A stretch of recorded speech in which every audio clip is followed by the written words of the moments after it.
Hello everyone, my name is Brendan Snyder. Thank you so much for joining me.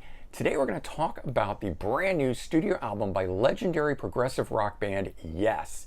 It's called The Quest and it is their first album in 7 years, so a long time we've been waiting for this one here. 22nd overall. Just came out on Friday, October 1st.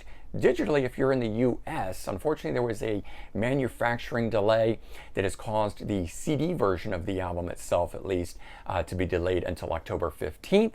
So if you can't stream it, maybe you can check out this review here and you'll know what to look forward to at least. But before we get into all of that, if you are new to my channel and you haven't already hit the subscribe button, please click the button.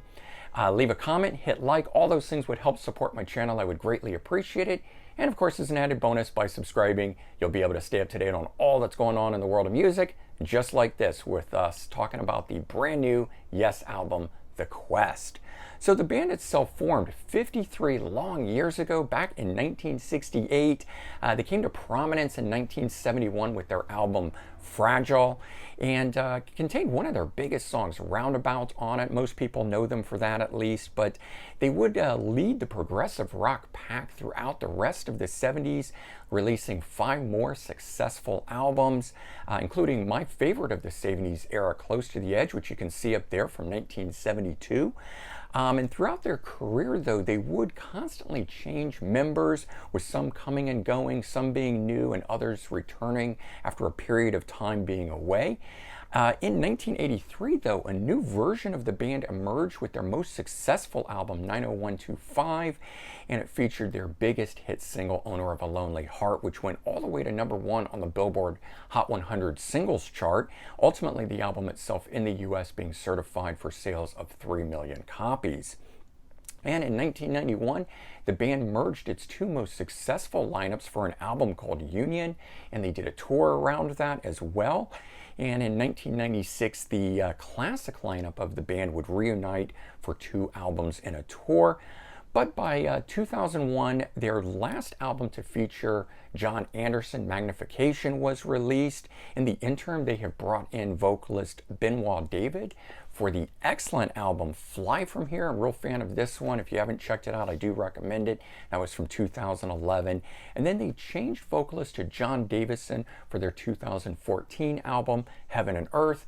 Unfortunately, in 2015, original bassist and founding member Chris Squire passed away, and it would be 7 long years between album releases, which brings us to the one we want to talk about, The Quest, which just came out, as I said, October 1st. So 22nd studio album. It's produced by Steve Howe. The band lineup for this is John Davison on vocals, Steve Howe on guitar, Jeff Downs on keyboards, who originally played on Drama in 1980 and then returned in 2011. Billy Sherwood on bass, who's taken over for Chris Squire. His first album with the band since 1999's The Ladder, and Alan White on drums. So the album itself began in 2019, continued on through the pandemic, and of course with the pandemic, and actually allowed the band to focus on completing the album. So if there's one positive trace out of all of that, it's that the band, Yes, focused on an album and got it out after 7 years. And what's interesting here is that Steve Howe actually wanted something very different for this album. He didn't want it to sound like anything that the band had done before.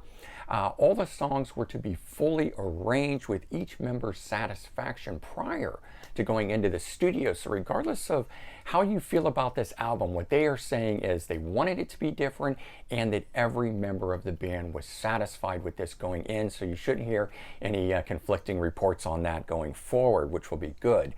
The album itself has orchestral arrangements throughout it, which Steve Howe said he wanted to enhance the overall sound of the album. They had previously worked with an orchestra on Magnification. So interesting that they are bringing that back here. They used a 47-piece orchestra during the recording of this.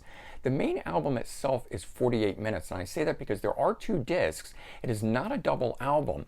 The second disc is really just a bonus disc, and the reason that the main disc is 48 minutes is that the record label requested that the album itself be under 50 minutes. So they did that, producing a 48-minute album, and then added a bonus disc with 3 more tracks on it for 14 more minutes of music, totaling together of 62 minutes. So yes, it all could have fit on one disc, but it was at the request of the label that the main album be 48 minutes, so that's why that happens.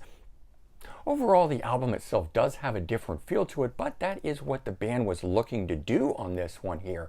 And as usual, the album itself has a very good recorded sound to it. All the instrumentation and everything is crisp and clear on here. Vocalist John Davison has become a much more distinct singer on this album than he was on the previous album, at least in my opinion. And for those of you that felt the lack of presence of Steve Howe on the previous release, he's back. He has much more presence on this album here. And the orchestration on the album here, I think, only enhances things, does not compete with the individual instrumentation of each of the band members, and I think it adds a cinematic vibe to the overall feel of the album too. There's some real high points on the album. Case in point, opening track, The Ice Bridge, which has a really great 80s synth feel to it. There was some controversy surrounding that song when it first came out, as it was later determined that keyboardist Jeff Downes, when going through work tapes, mistakenly found a riff that he thought was his own and later turned out to be Francis Monkman's. But they've rectified that and since given Francis credit on the song.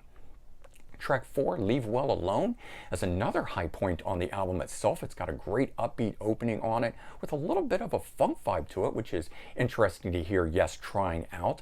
And it's followed by some wistful melodic verses on the song as well. Track 6, Future Memories, is another standout performance by the band.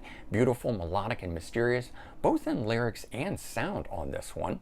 And then on the bonus disc, I wanted to point this one out, track 2, Mystery Tour.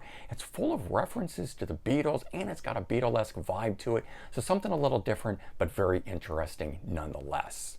In all, I would say that this album here is worthy of the band's catalog and worthy of the name of the band, as well as their 53-year career.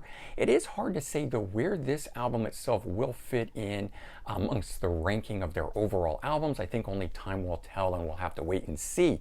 But I'm very much enjoying this album itself and looking forward to receiving my CD copy in 2 weeks on it. And I would say, you know, if you're a fan of Yes or progressive rock, that you should check this out here. I do think that this is an extraordinary release by the progressive rock band Yes. All right, so I hope you enjoyed this review. Don't forget to check the description for links to related videos. In particular, I did a full review of this mini box set called From a Page. If you're not familiar with that, perhaps you'd like to check it out. And certainly, if you've enjoyed this video, please share it out on social media. Help spread the word that way. I would also greatly appreciate that. All right, everyone, have a great day. Take care, and I'll talk to you all real soon. Bye-bye.